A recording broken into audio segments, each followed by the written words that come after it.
Dito sa Bayugan, Agusan del na suta gyud nga dunay babae kinsa nagpakaaron ingnon daw siya nga gibarang. Gidautan. Wa da ito gibarang. Laktod kapag kasulti na aday bata siyang taguangkan. Oo. So, ang kakulba pag yun kay gituuhan nga gipatay or napatay ang maong bata. Kining bayhana na aday ni siya ibana. Maibana. Sa interview sa correspondent sa RMN Butuan, ang pagpangutan sa bana, sir, wapo ka nagduda, sir, nga buntis imong asawa. Mao tong tubag sa bana siyam katuig. Napagod may wa nagdulog, ma'am. Mao nga di ko makatuo kay mahadlok lang gid mga hisaryan mao na unya ang palupok karon sa asawa nga naa daw siya sakit. Gibarang daw siya. Gibarang siya, no? So, asa ba nahibawaan karon na buntis di ay siya? Samtang nagupit ko no ang bana dong iri na asin nadunggan nga na daw hilak sa bata sa kwarto. Kinuha lang po daw niya gipanumbaling bisang iyahan ang gituktok. Og sa dihang.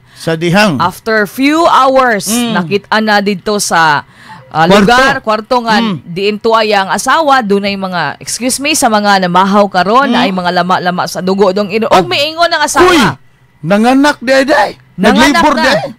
Niingon ang asawa nga, naamang ko daw kuno'y gipalot og panapton sa kilid. Niingon daw nga, ayaw ninyo hilabti na kay mauna ang mga mananap nga migawas daw sa iyahang bilahan. Wala lang po daw ang bana kay mao lagi for all throughout the months ba naman. Asawa. Ni apag yoy dugang dog irin. Sige daw. Kahibaw ka unsay giingon sa asawa. Gisugo o sugoon daw katong gihinganlan og lino. Maoy palabayon sa basura. Og si Lino na pamatud-an or na gidudahan, should I say, sa bana nga mao kunoy didang. Agoy! Silaktog na pagkasulti si Lino mo nagbarang sa asawa. Ako, di po na ko may imagine. Ikaw pa na, anak na lang yung gabi sa kabuy mo Gabi pod. Nanganak na imong bana asawang kaduha. Siya ro di jud kakapansin nga buntis na. Anak na gyud ka inosente nga mutuo ka nga may mananap na. So si Lino ang naglabay. Sige dito. Gilabay sa sementeryo. Gilabay sa sementeryo ni Lino. Nakitaan sa usa ka responder nga ginganlag Nessa Orig Asis Calderon. Mao man nag-post sa Facebook. Nay-witness ha?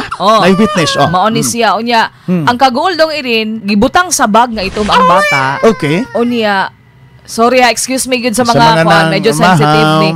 Halos naputol na ang ulo sa bata. Ginoo ko in town day. Panit na lang kuno ang naggunit. Giun sa kain town to pag giun sa. Tungod atong pagbuto atong balita di gisuta nas barangay. Nya kay na link man dito sa kining bayhanan kay ngano man nagpa-hospital man kay di ay nag-bleeding man di ay limang ka na ikaw ray mga anak. Ikaw ray mga anak. Imo rang utong diha. Di na ospital. Nyawa may gilaing suspect kumbaga ka ng mga dool-dool gud sa sitwasyon.